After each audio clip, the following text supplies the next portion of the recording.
Hello, Misamis Occidental. Hello, Balyangaw. Hello, Philippines. Hello, world. This is Kate Takal-Prado. And good morning sa tanan. Guys, na ako karon sa Balyangaw, guys. Kasi nag-overnight kami last night. And then, ayan, maapoy pagmata na ako. Guys, ayan yung view niya.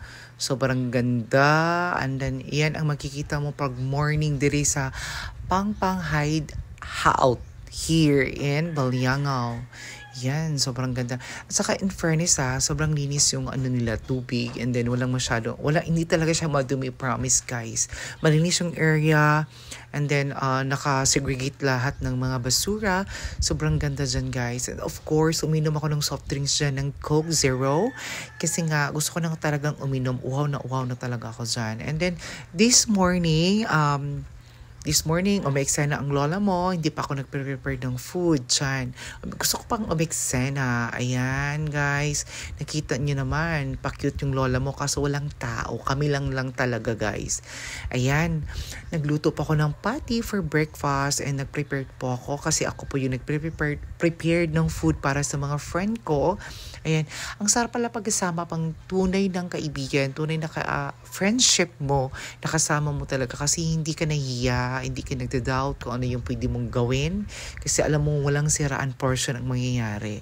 So sobrang enjoy, and ayan. Tapos, take note naman guys, pag pupunta tayo sa mga area dito, is nag-prepare talaga kami kung anong dapat dalhin. Ayan guys, gusto ko na talagang maligo and I'm so excited talaga dyan guys. Sobrang linis yung dagat. And then, ayan yung view niya. Ayan po yung counter. Ayan po yung, mayroon po sila dyan ng function hall kung gusto nyo. Mayroon po silang video okay. Ayan guys. And then, sobrang mag-enjoy kayo dito. And then, hindi pa ako tapos dyan nagluto guys kasi meron pang dinagdag na pagkain. So nagluto ako ng bacon, nagluto ako ng luncheon meat. Ayan. And then, ayan yung patty kasi hindi pa talaga siya natapos. So yan ang breakfast namin. And then nakalimutan kong mag-coffee guys kasi alam mo nyo naman guys, mahilig ako sa coffee. Ayan. Kasi everyday nakakaubos ako ng coffee ng 3 times. Ayan. Of course, dapat talaga akong magbasa dyan ng tubig. Kasi alam niyo naman, gusto ko ng vitamin C, guys. Ayan, eksena pa ang lola mo. Sumasaya sa'yo ng lambada, guys. Alam niyo naman, naabutan ko pa yung lambada, guys. Ganun ako katanda ngayon, guys. Then, of course, tapos ng show. So, pauwi na ako going back to Orqueta City.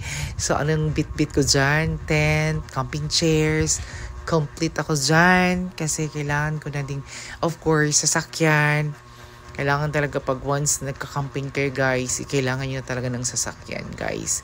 And then, ayan, pauwi na kami guys. And then please share, likes, and comment. And please subscribe my YouTube channel, Jutes and Ducks guys. And then my TikTok account, Real Kate World. And hindi kayo magsisi guys for more updates sa lahat ng mga videos ko para updated din kayo sa mga videos ko na susunod.